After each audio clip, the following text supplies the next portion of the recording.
Neither King Idoko nor Amara knew that from the moment their eyes had met beside the River Niger, their destinies had become one, and the greatest love the Igala Kingdom would ever witness had already awakened forces that could destroy them both.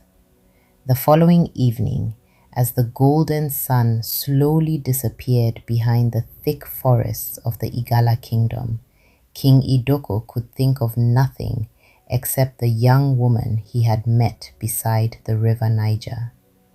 For years, the palace had felt like a prison built from gold.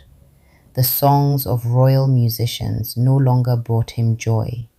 The laughter of his chiefs echoed like empty voices.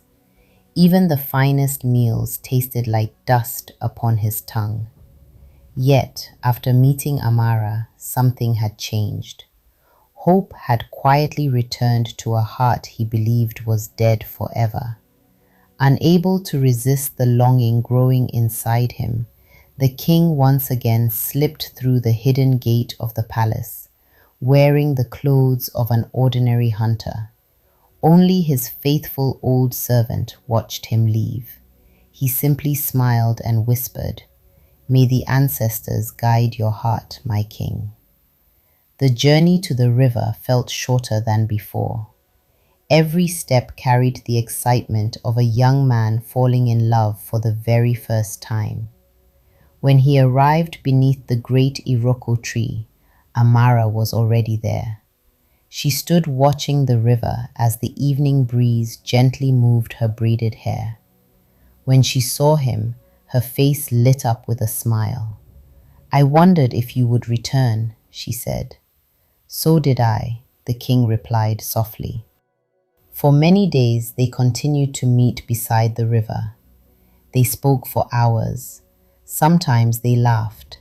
Sometimes they sat together in comfortable silence, listening to birds singing above them and fishermen paddling quietly across the water.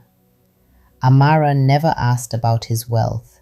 She never cared where he lived. To her, Ohi was simply a kind man carrying hidden pain.